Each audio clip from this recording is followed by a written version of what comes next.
Welcome to the Tony Frida Show. Tony Frida here. I'm also joined today by Dr. Christine Marra, who is our resident psychologist and psychological analyst. And this is the first installment of Mental Health Mondays with Dr. Marra. And what we're going to be doing in this segment every Monday, stay tuned, is exploring the juncture where culture meets psychology and how those two things inform one another. And we have an expert to help us with that. And my area of expertise is sort of, aside from being an artist and an art professor, is decoding the symbolism, propaganda, and messaging hidden in these cultural motifs and film and books and artwork and symbols of our culture. So we're going to try to get into the weeds of these two summer movies. One is Citizen Vigilante, which was banned in Europe. But then Elon posted it on X, so you can see it in this country for now. But it's basically about one hyper-masculine man who is reacting to, in his perception, the weakness of his leaders, who let mass migration run amok and cause mayhem in his country. So he believes he had to take matters into his own hands, literally. So it interestingly dovetails with this other movie in an unexpected way, or maybe a way a lot of people haven't been talking about, and that's both movies are about Obsession. Obsession is the second movie, which is a horror movie based on this idea of obsession as an addiction and the dark, malevolent aspect of a deep obsession with another person and how that can manifest itself into total chaos and ruin. But both movies, in my view, show how destructive the power of a weak man can be, both in personal relationships, but in family dynamics, but also in a larger context in civilizations and societies. There's this maxim that hard times create strong men, and then easy times create weak men, and then weak men create hard times, which again is a cycle which will create strong men. So it goes throughout history. There's this pattern of weak men destroying civilization, and strong men have to come in and rebuild it. So that's where these two movies intersect, I think. And it's really interesting as we're in this sort of place where there's this crisis of masculinity. What is masculinity? I mean, what makes a man? I mean, now they say anybody can be a man. You know, if you're a woman, just chop off your breasts and have a fake phallus put on from skin around your arm, and you're a man. Poof. Plus hormones. And a bunch of hormones that are going to ruin your life and your body, but then you're magically a man, right? So it's an unusual comparison, right? These two movies. Yes, it's an interesting comparison. But we're not going to get into the whole trans thing because that's a whole, I don't want to throw a hand grenade into the internet. But I want to talk about the difference between sacred masculinity and toxic masculinity, right? So there's a sacred masculine, which Carl Jung laid out these 4 archetypes that define what is to be known as the sacred masculine. These archetypes are the king archetype, which is a benevolent but firm ruler, and his purpose is not to have submission, but to create order. A benevolent king can create order out of chaos. The toxic masculine counterpart to that would be a dictator, right? A brutal dictator who just kills whoever he wants and destroys his enemies and keeps his people in slavery. The second sacred masculine archetype is the warrior. And the warrior, you're going to see in this film, we're going to talk about Citizen Vigilante. There's a disciplined warrior who's trained to protect, who's strong, obviously, and who's skilled in the art of fighting, but fighting for a purpose, fighting for defense, fighting to protect his family and protect people weaker than him. The opposite of that, the toxic masculine version would be a terrorist or a school shooter. It's someone who cowardly uses to warfare for their own selfish or nefarious purposes. The third archetype is the lover. Now, a man who's in touch with his erotic side, his romantic side, is a good thing, because that brings the man, sacred masculine and divine feminine, together in a holy union. But that romance requires devotion. Now, the dark counterpart to that is what you see where it becomes just narcissism, right? That's what leads to porn addiction and to eros without devotion, except to yourself. And the fourth sacred masculine archetype is the magician. So a man who has access to wisdom and occult wisdom and understands things on a very deep level has a lot of power. But he has to use that power with restraint, use it judiciously. And he has these secrets, but he uses them to help humanity, not for his own selfish purposes. The dark counterpart to that would be these AI tech bros who have all these magical powers of AI now and incredible technology, and they know things that we don't know. They have this power, this magic, but they don't use it responsibly. They use it selfishly for their own greed and their own power, and they do it without conscience. There's no morality attached to it. So it's wisdom without morality, and that's the dark counterpart to the magician.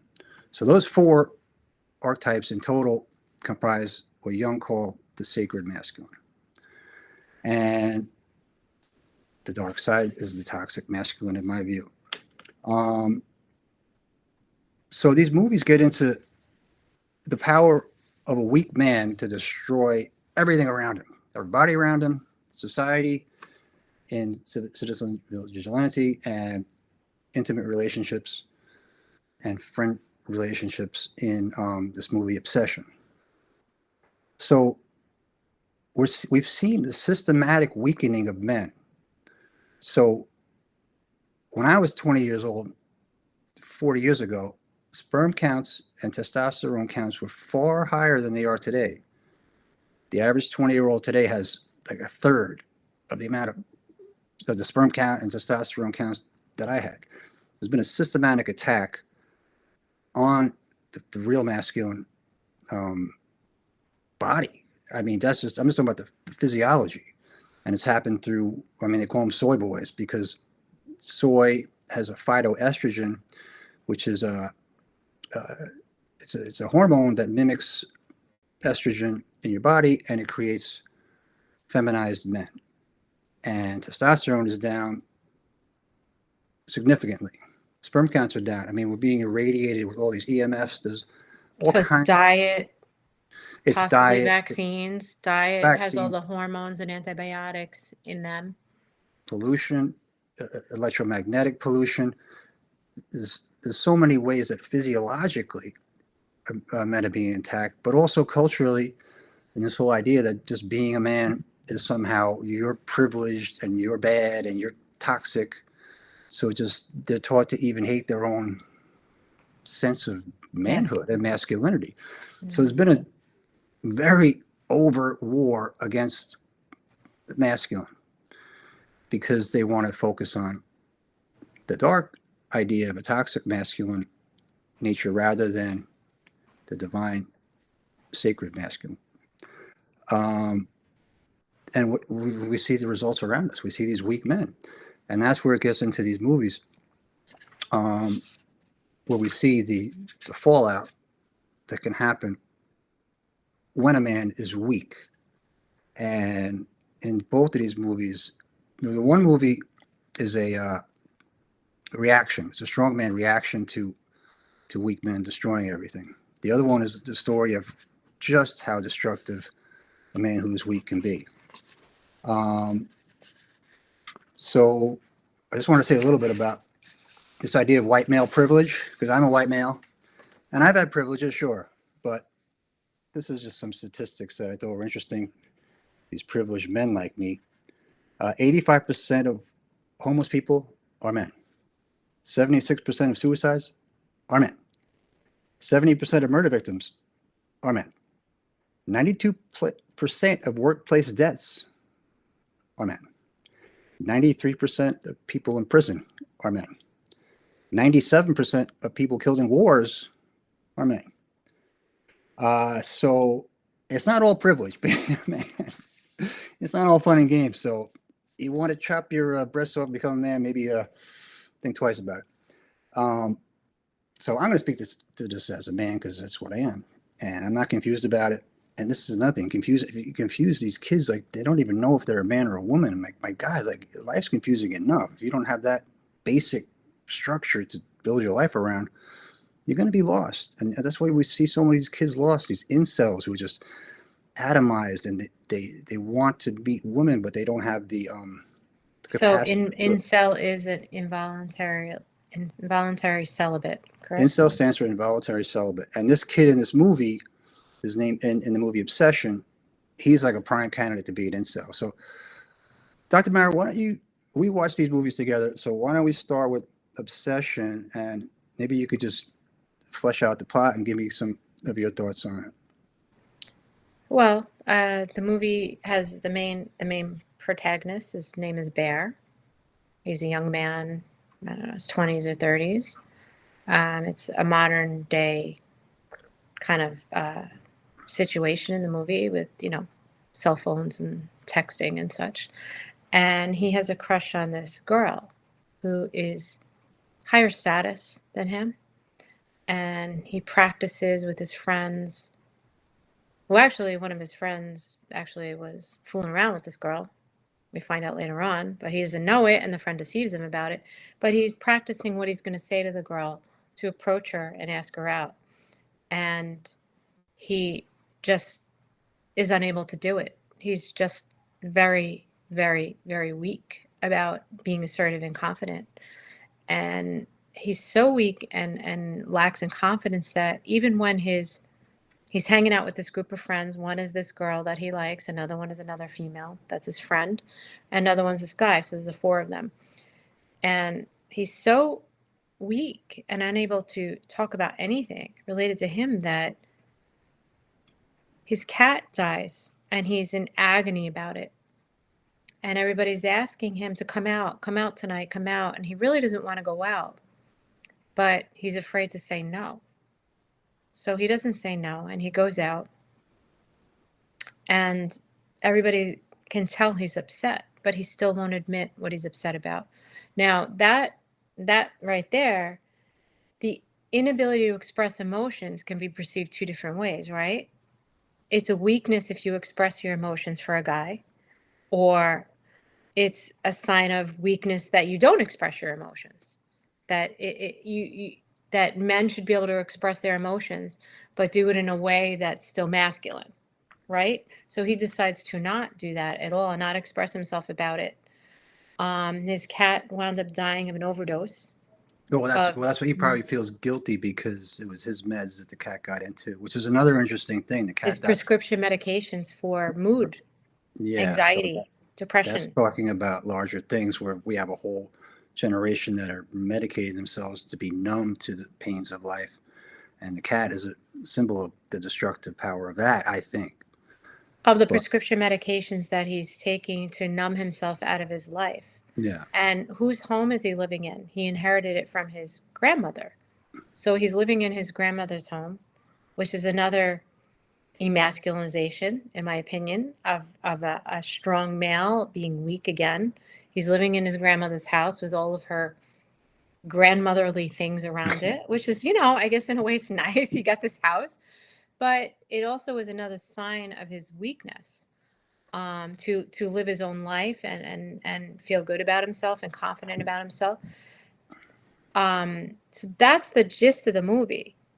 But the one striking thing about that movie wasn't the movie, it was the audience, in my opinion. The audience was, would you say 95% women in there? Yeah, that was odd.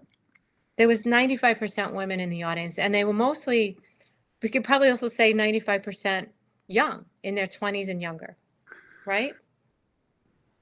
Yeah, well, it's interesting because there's a whole take on this movie that it's just, maybe this is why there was so many women, that it's a feminist movie, because in the movie, so he makes this wish, right? Tell him about the wish, because this is a big part of the movie. Yes, so he wishes He to, goes into this magic store and buys this magic trick. yeah, he goes into this store with crystals and rocks and all Yeah. these, kind of meditative, astrological, all these kinds of magical things. And he finds this little box that looks like the size of a harmonica. And I think it says in the box, make a wish, right? Yeah. And so You have to break it in half. he gets in the car. He's driving this friend home from their outing. They had an outing with the four of them to a bar. And he's driving the one home that he wants to ask out. He wants so desperately to ask her out. And he's terrified to do it. And he's just about to do it. And she gets up to leave. She gets out of the car to go in.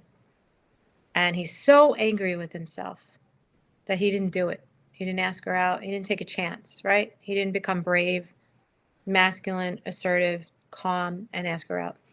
So he gets angry with himself. And he takes out this wish item from a box. And to make the wish, you have to break this thing in half, almost like a wishbone, I guess, right? Yeah. Like on a turkey from Thanksgiving. And he makes a wish, and the wish is, and I don't know if I'm quoting exactly right. I wish for Nikki to love me more than anybody else in the entire Yeah, that's it. world. That's the gist. Yeah. So, but another thing precedes his decision to do that, is that they're having this back and forth. She's standing outside the car and she says, like, you're acting weird. Like, are you going to ask me out or something? Yes, right. And he right. says, no. And she goes, oh, good. So that was a rejection right yeah. there. So now he knows. He was wondering, like, does she like me? Does she not like me? Yeah. And now he got the answer, and he didn't like that answer. So then he resorts to witchcraft, to magic, to this casting a spell on her with this little magic trick. And he doesn't know if the magic trick is real, that it works at the time, but he still makes the wish. And then what happens? And then suddenly she pops back out and is staring at him from her house. Oh yeah, it works right away. She becomes obsessed. That's hence the Well, title she becomes obsession. bizarre acting. He looks over and he's startled to see her then, because all of a sudden then she's at the door, the passenger's door window, staring in at him. Yeah. So he's startled by the whole thing. And then from there it proceeds into this relationship, romantic-ish relationship that they wind up having. Yeah, but she becomes obsessed with him, but in the weirdest, creepiest, stalkery way you can imagine. And he doesn't like that part. Well, of she's it. possessed. It But really wouldn't have been interesting to call it possession. Yeah, it's like a demon Possessed. possession, because Yeah. there's like 3 times in the movie where the real Nikki, who's not in this body, the real Yeah. Nikki is trying to tell him, just kill me. I can't take this while anymore. he's Yeah. having, relations in the bed with him. He hears her voice saying, just kill me. And he proceeds to keep doing his thing, even though he knows now that the real Nikki is not who he's being intimate with. So that's where this whole rape thing comes in, that Yeah. men are bad and they take advantage of women. This is a metaphor for what all men do to women. So that's one take on it from this third wave. Very feminist perspective. Yes, it's a third wave feminist. It's more like third wave feminism has become more like misandry, where it's like all men are bad, just toxic male, just being a male. Yeah, I don't perceive this movie as feminist at all. Yeah, well, that's one take. I think that might be why there were so many girls there, because it's but it validates that ideology. Yeah, I think you're right. I think you're right about that. Mm-hmm. And the dudes don't want to go see it because the dude is he's just this weak, pathetic guy who I don't, causes yeah, I all. don't know. I don't know if that's why there's no young guys in there. It's kind of interesting.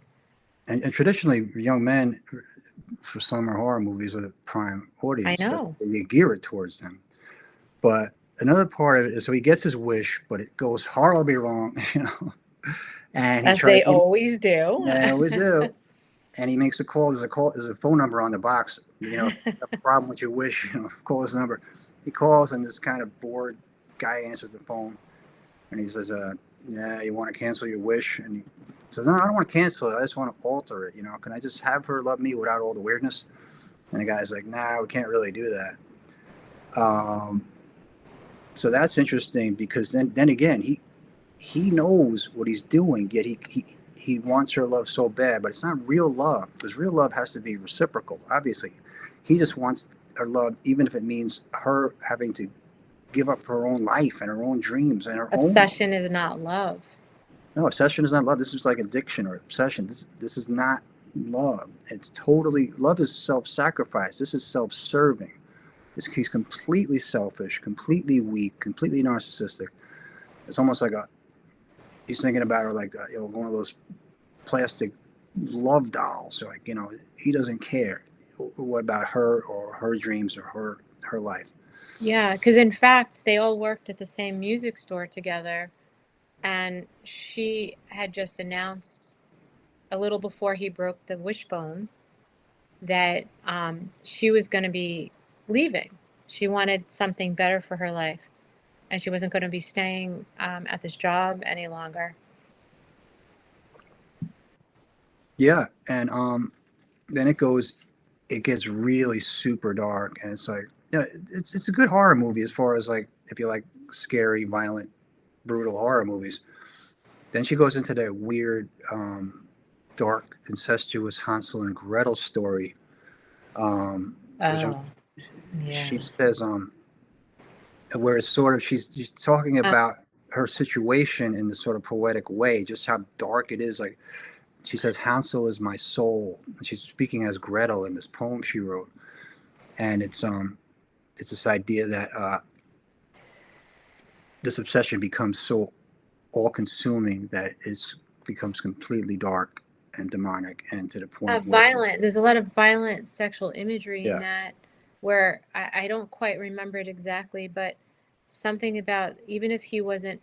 First of all, Hansel and Gretel in the fairy tale are brother and sister, so there's an incestuous component to that interpretation because, in fact, she perceives Bear like a little brother, if you remember. And that comes out a little later on. But then it gets so extreme, and you'd almost say he might have some physical component to him. She's going to make into something that can have sex with her. If he's not allowed to be available for her, she's going to do something physically to deform him, to make him be able to penetrate her. I know this sounds graphic. But it's a pretty disturbing scene when they're at this party. Yeah, because what did she say? Gretel chops off Hansel's hand and uses it as a sexual instrument or something. Maybe something like that. Something definitely very like physical. It's really sick. Very disturbing.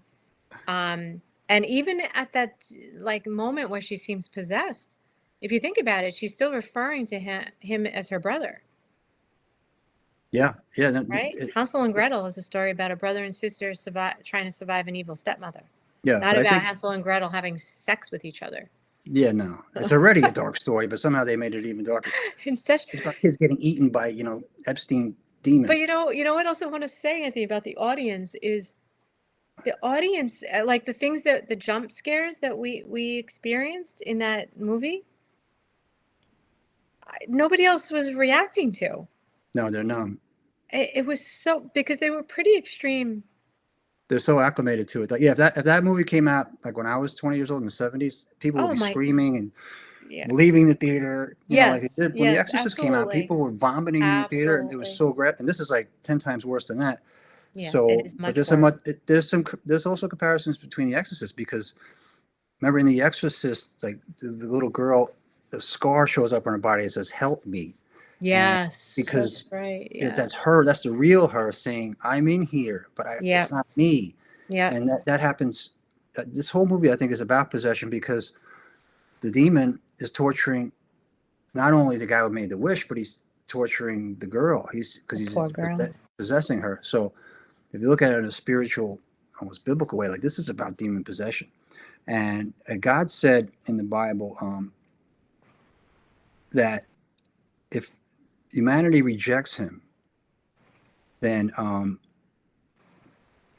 the way God is going to judge them is by handing us over to our wicked desires. In other words, getting what you want, those wicked desires you have that you know are bad. If God rejects If somebody. you no, if we reject God, Oh, okay. his punishment will be to say, now you get what you wish for. Now you get your wicked desire.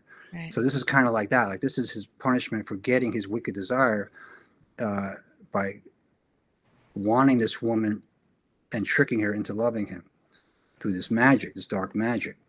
So it's almost like this idea that, be careful what you wish for.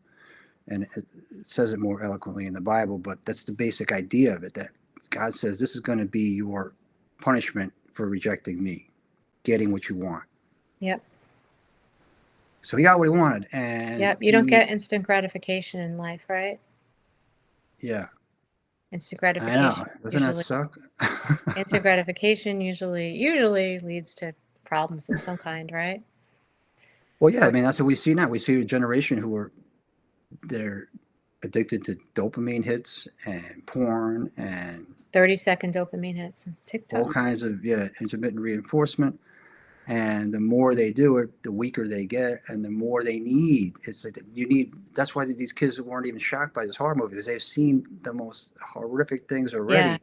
Yeah, it was And surprising. they have to keep upping the game. It's like guys who watch porn, like it has to keep getting more and more extreme. It is very surprising how non-reactive they were in the audience to this movie. I know, but it's also terrifying. Think about where it's going. That was really bad. So if they're bored by that, like how far does it have to go before they're actually titillated by it? Like they're really really scary place. Yeah. And it's horrible because it's almost like we need a reset, like back to some baseline, because it's like a drug addict who's not, drinking like 5 bottles of vodka a day just to get a buzz. It's like they're so out of balance that it has to be a reset back to some kind of baseline to even understand like what is shocking, what's supposed to be shocking to your nervous system, what's not. Everything is out of whack, and everything is getting more and more extreme through successive approximation. It was pretty graphic, the movie, and you're right. In another era or decade, forget the 50s, let's go to the 80s. It would have been shocking. That movie would have been shocking and terrifying. And well, that's why maybe we were influenced by it more because we grew up with a different calibration of what shocking is and what isn't. Yeah. So now then, that's that movie. But we said, I think what brought us to bringing up these two movies today was that I think we were talking, and I said there's something, even though these movies seem so different from one another, which we didn't get to Citizen Vigilante, there was something so similar about them. But it's not obvious to the naked eye that they're the same. They're so different, but they're both about a male figure. Yeah. A white male figure. Yeah, it's the inverse. It's about, to me, they're about the destructive power of a weak man and what weak men can do to destroy everything around them. In Citizen Vigilante, he feels he's a European, or he's American visiting Europe, working there, and he sees all this chaos being caused by mass migration. Trained in the military, he was. Trained in the military, he takes matters in his own hand. He becomes the warrior. Let's look at it as an archetype. He becomes the warrior in his mind for a just cause, to fight back the hordes of unwanted and dangerous and destructive. And the character in the other movie is the opposite of lover, right? So the archetype of lover is the opposite of lover. Exactly. It's rapist. Yes, there's the sacred masculine and there's toxic, and this kid is totally toxic. This other one in Citizen Vigilante, I mean, it depends on the audience, right? It's a Rorschach test. Like a lot of people see that and see him as a hero doing what has to be done, and a lot of other people see him as just this racist, terrorist. That's why they banned it all over Europe. You can't watch it, and because they think it's it's a racist trope that is going to inspire copycats. But the thing is why do they have to establish that kind of control over a whole millions of people population not to be able to see something Yeah, they want to that control the narrative. it's just a creative expression, right? Well, they want to control the narrative because you cannot, in Europe especially, you cannot even, people go to prison for simply stating true crime statistics about the levels of crimes being committed by migrants as opposed to the native population. These are called hate facts. Judges have ruled on the case, the judge will say the truth is no defense. Even just stating a fact about the percentage of rapists and who's raping and who's getting raped can wind you up in prison in Europe. So they have to control this narrative for political purposes. Censorship is always, always the powerful trying to control us. It's never, they always say it's, for the greater good and to stop racism or stop this or stop that. It's, protect your health. It's always a lie. It's always 100% of the time censorship is designed to protect the powerful. And then what are they protecting themselves against? These failed policies in Europe that are coming home to roost now. There's people all over Belfast are like, at the same time this movie came out, they're doing it.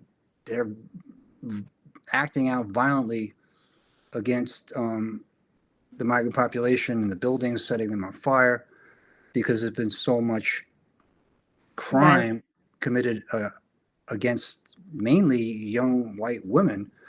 And they finally grew a spine and said, you know what? I don't care if you call me a racist. I'm not going to stand by and let our daughters be raped and groomed. These grooming gangs have been doing it for decades now and getting away with it. And the law will protect them and not deport them and not even charge them. But the other part is that even if all the stuff you're describing is going on, right, in current events over there in Europe, it doesn't matter. A movie is a movie, right, that has the freedom to express whatever it thinks or believes. Apparently. But that's not the case with this movie. You're not allowed to express anything where a strong white male is taking control of a situation, of a devastated population. That's the other part. So that's another, yeah, you're right. It's about suppressing the true masculine nature, demonizing it, destroying it. But then it gets paradoxical because through this suicidal empathy where a lot of women especially have this, I think, misguided empathy for, it's happening all over Europe. You'll see the videos where like this migrant will be doing something really bad, like raping somebody, harassing them, and the woman will rush over to protect the migrant from being attacked by the male citizens. People. Yeah, because she has this empathy that for him that he's a victim, even though he's not a victim in that situation. They think that just his whole identity is victim. He's born a victim. No matter what happens, any circumstances, he has to be protected.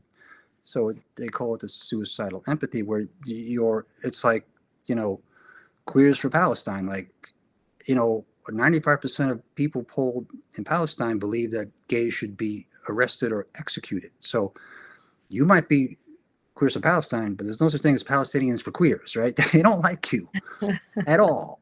And obviously it's a very patriarchal society. So at the same time people are saying fight the patriarchy, they're embracing Islam, which is the most patriarchal society in human history. It's like men are kings and women are slaves. And it's just true. You call me a racist, I'm not a racist. You can read their own literature. I mean, I've read the Quran, I read the Sirah, I read the Hadith. Those three texts of the trilogy of Islam. They each have equal importance. And when you read them, you can't come up with any other reading rather than this is an extremely misogynist culture. It just is. And they want to codify it into law. Read Sharia law. It's a very anti-woman,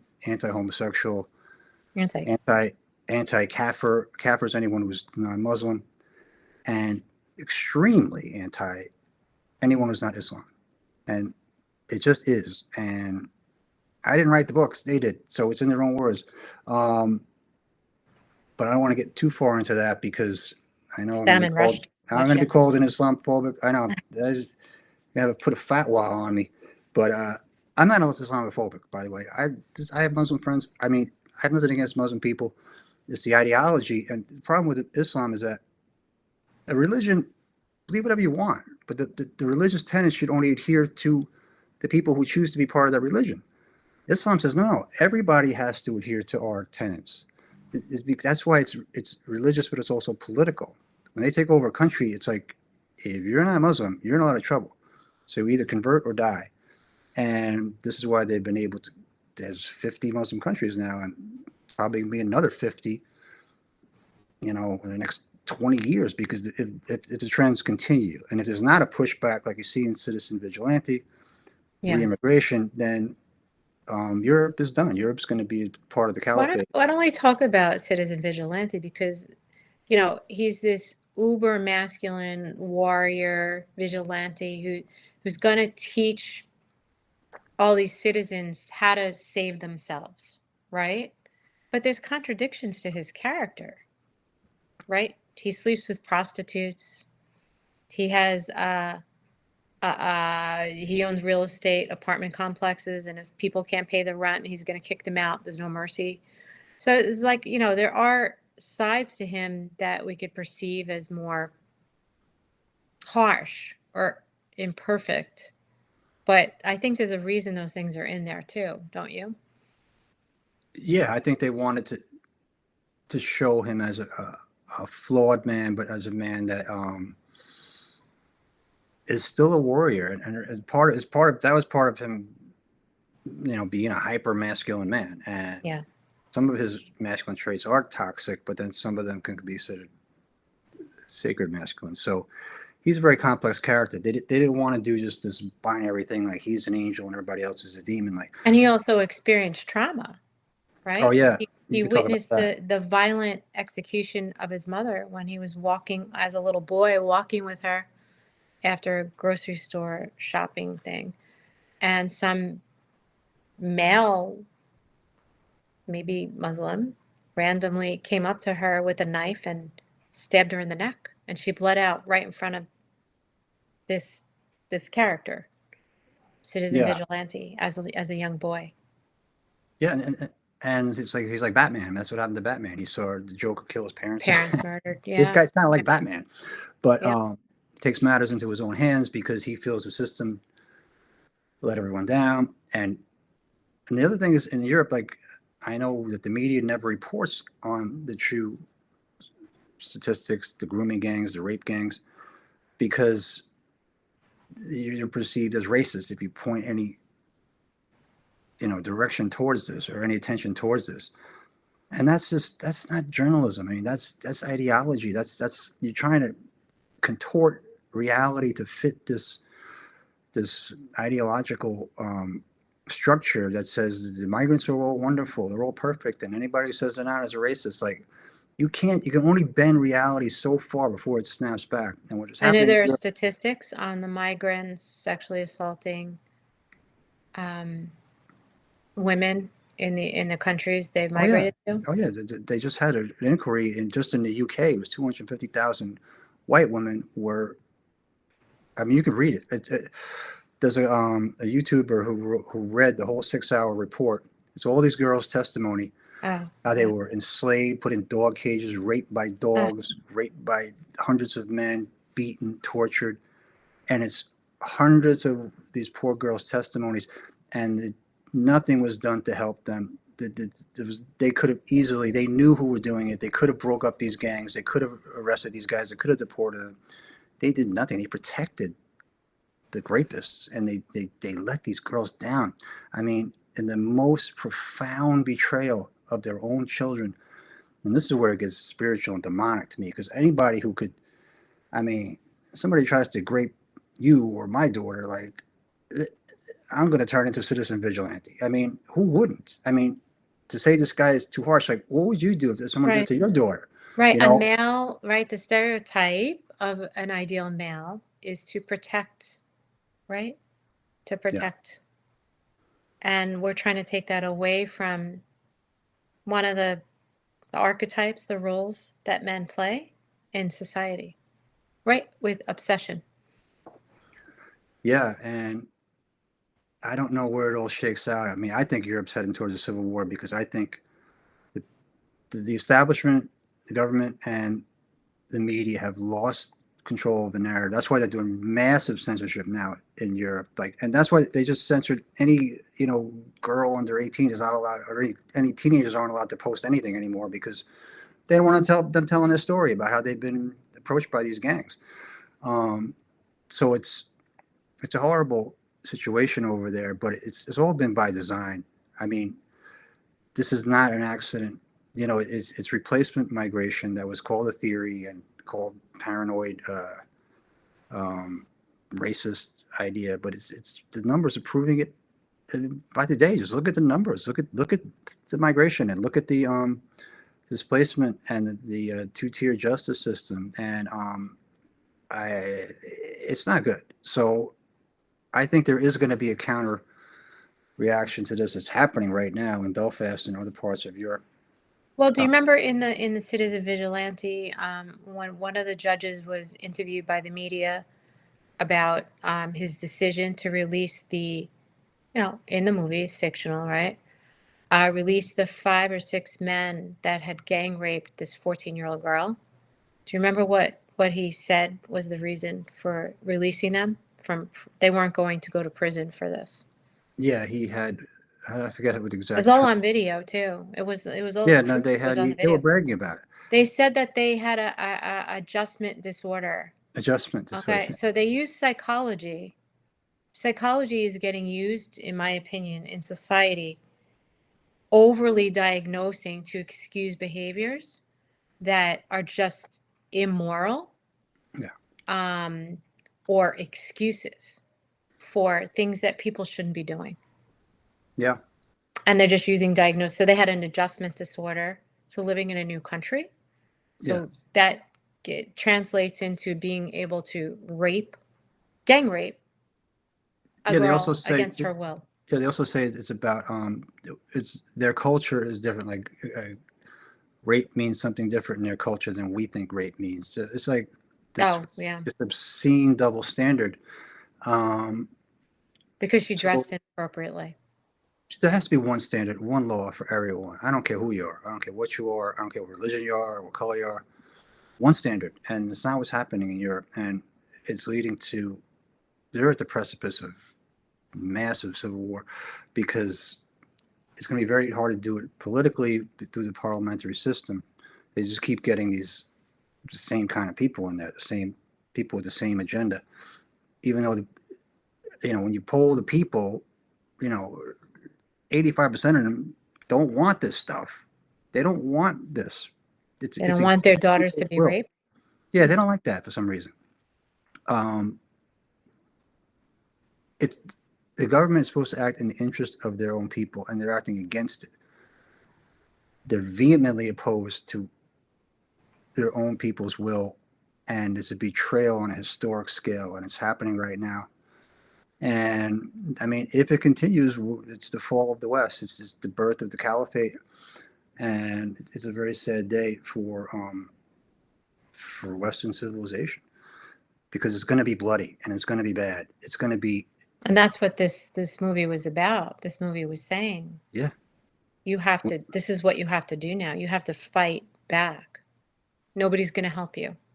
yeah. They're not coming. So this is when even though as much as men have been emasculated and gelded and browbeaten into submission, like at some point,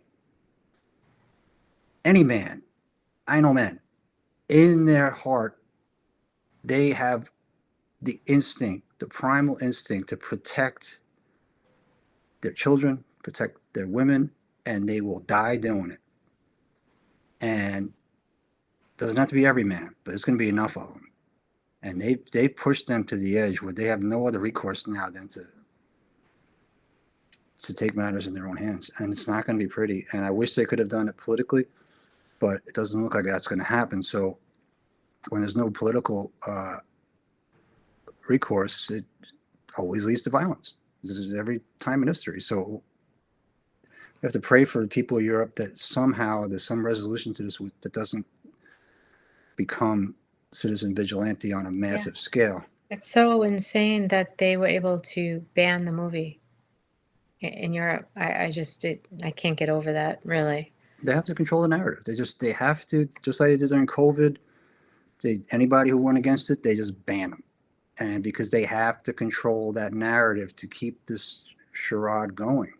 And they have the power to do it. And with AI now, and with all the algorithms and the Palantir and all of these systems that are being put into place, at some point they'll have absolute power. Where you type one word they don't like, they're just going to delete it. It's like that's what autocorrect is all about, like controlling what you type, right? When you type it and the autocorrect changes the word, that's not because they care about your grammar, okay? They're doing that to control your speech. Yes. And they just haven't unleashed it yet into the political sphere where you type something you don't like and it goes poof, or it changes the words to say, instead of, I don't like mass migration, they'll change it to I love mass migration. It's like, this is where it's all going. This is, Orwell predicted this. He didn't know they'd have the tools that they have, but now they have the tools to make the darkest Orwellian nightmare reality, as we sort of lurch into this dystopian technocratic nightmare. So these films speak to a lot about this intersection between culture and psychology and understanding, especially this crisis of masculinity. That's what I see like that pervasive in these movies. Yeah, so that's the main thing we're trying to touch upon today, and it's fascinating because, like I say, at the same time you see the masculine identity of Western man fading, the testosterone levels, the hormone levels, the sperm counts going down, the outward presentation of being masculine is now frowned upon. You see all these characters in movies that are, every man is like a bumbling idiot, like Homer Simpson. Instead of, it used to be Fathers Knows Best, he was like, the guy who knew everything with Mike Brady. The guy was like a good guy who tell you, well, you lie. You're not just lying to yourself. You're lying to everyone else. Oh, thanks, Dad. Never thought of it that way. It went from that to like the wise, sagacious father who he had these archetypes of the divine masculine to like Homer Simpson, who's a mumbling, idiotic, drunken fool, and he's trying to lead a family. So these archetypes have been inverted and twisted in popular culture. That's why it's important to talk about popular culture, because culture or politics is downstream from culture. So culture informs everything. That's a great explanation to say, because that's why Obama's making movies now, because it's totally a reflection of what's going on. That movie Obsession is totally a reflection of what's going on now in this country. It's a powerful reflection of what's happening societally, and with the gender wars and gender dysphoria and the crisis of masculinity and what that leads to. And then this is so. And then a non-reaction to violence. The non-reaction. It all generates into violence, because having a strong divine masculine figure doesn't lead to violence. It leads to order and stability. Having an unstable, toxic masculine counterpart to those archetypes leads to chaos and violence and total mayhem, which is that's what these movies are saying. That there's nothing more destructive than a weak man or weak men running a civilization. And there's another interesting take on this, and that's that Western women have this sort of affinity towards Muslim men, and I think it's a reaction to seeing how weak Western men are on a biological primal level. They're attracted. There's one thing about. What are you saying? Attracted? You mean suicidal empathy? Suicidal empathy, but just just attracted. They have this instinct to protect and to defend Islam. Like the left in Islam is very strange bedfellows, because they're ideologically completely opposed to one another when you break it down to Middle-aged what they want. white women. LGBT doesn't go with the Quran. I'm sorry. Yeah. You know, women's rights doesn't go with the Quran. I'm sorry. So it just doesn't. So why is there a simpatico there? Because I think because as Western men lose their masculinity and Islam is populated by hyper masculine men, I think on a biological level, maybe women are attracted to the true, you know, hyper masculine man that this Maybe. culture represents. Maybe. I'm not sure about all Yeah. those. I don't think that's I all. think women are going to like that one, but I I think there's something to it. it. And I'm here to tell you the truth, my truth. I'm not I think everybody. that they're trying to defend. I think stereotypically, if it's white middle-aged female, I think that they think that they're on the side of right by protecting populations they think are vulnerable, marginalized and marginalized, and I still psychologically can't figure it out.